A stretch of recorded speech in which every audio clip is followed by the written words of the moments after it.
Timothy Mitchell with HP Latex.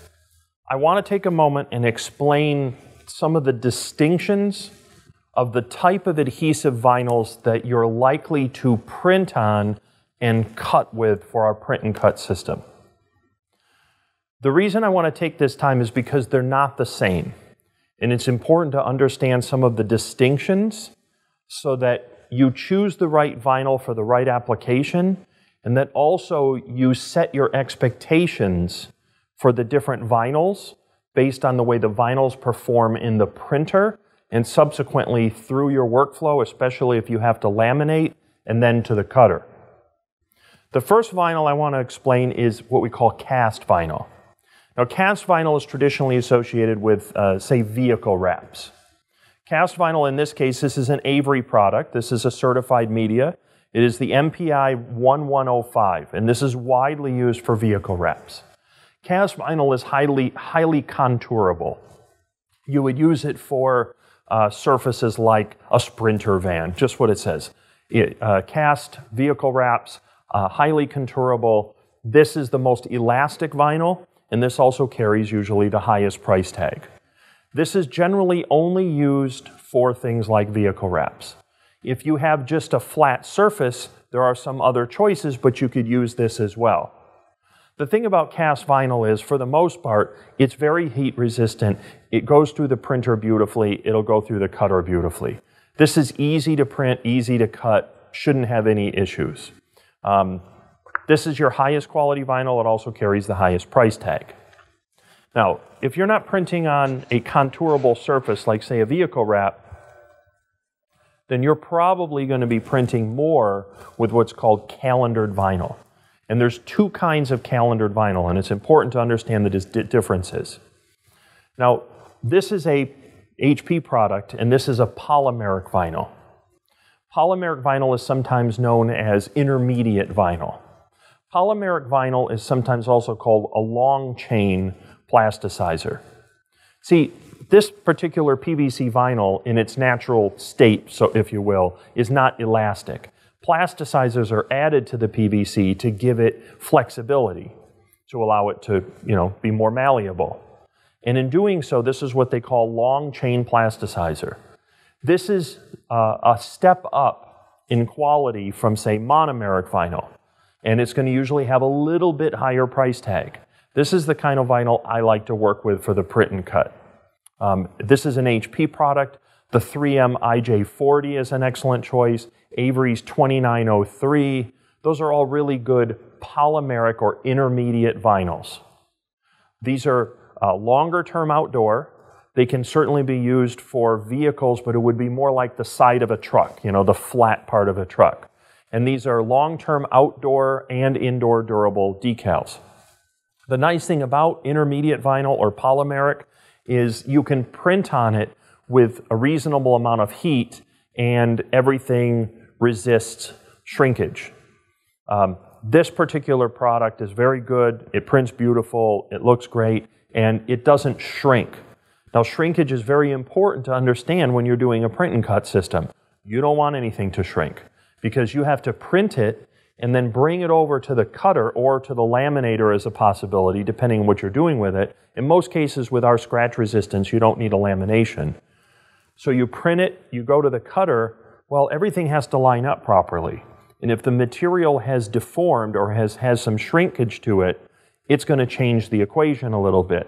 Now, we have tools that are built into our printer and cutter through the software, which are registration marks, and also basically we call it the OPOS, which is an optical positioning system, which has a straight line as well as registration marks, fiduciary marks all around the print, which control for any degree of shrinkage, comparing the original cut lines with the cut lines that you have and making adjustments accordingly. We have the most sophisticated system on the market for doing those adjustments, but still, if possible, you don't want any shrinking.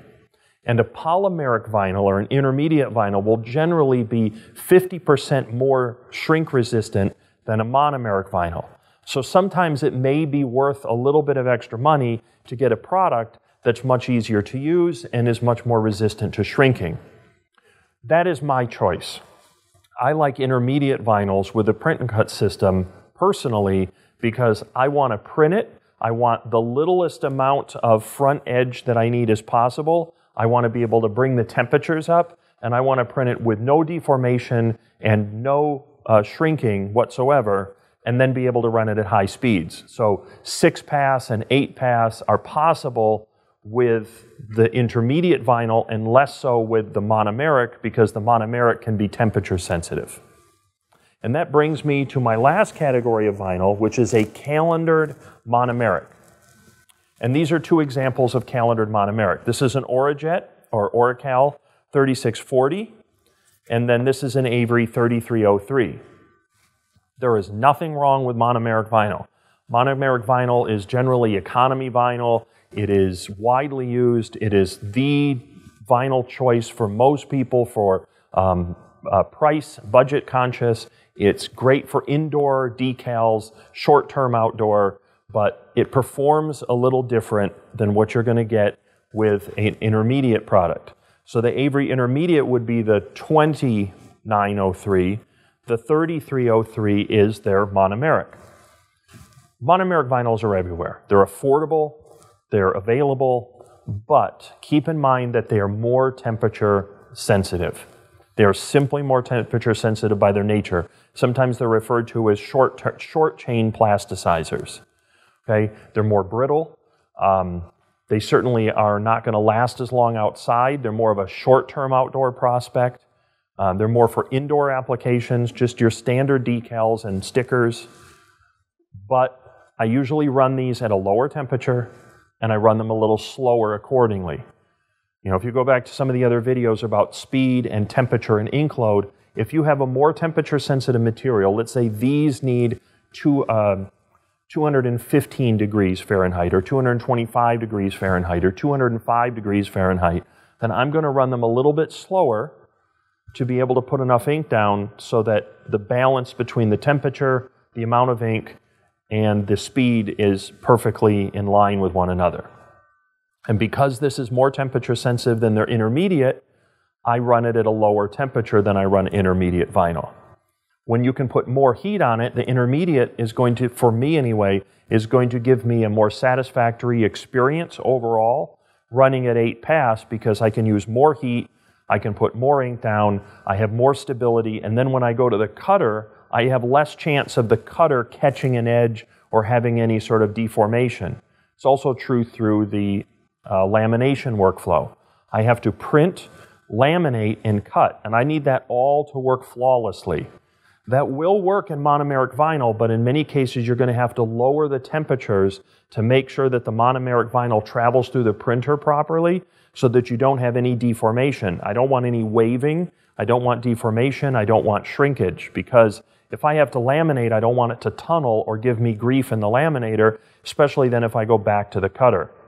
Now we have built-in safeguards to make adjustments for any deformation, but my position is just keep the heat down, you don't have as much of it or you have very little, and that's going to give you a much better experience for using a print and cut system. Because you're not just printing, you're cutting.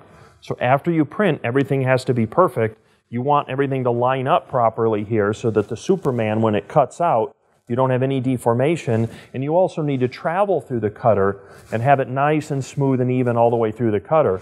If you have ridges or deformation because of temperature, it introduces the possibility that the edge of the cutter head might catch something, and I don't want it to catch anything.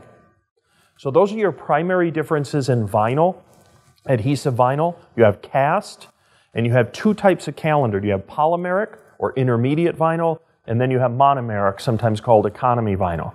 They all work, but the monomeric has slightly different properties because of its temperature sensitivity, and that's both the vinyl itself as well as the vinyl itself as well as the liners are often a little more temperature sensitive, and you just have to make some adjustment for those. My preference is to use more intermediate vinyl or polymeric vinyl because I find I can run faster with more heat and more ink and have a perfectly flat, even print with no problems or grief whatsoever.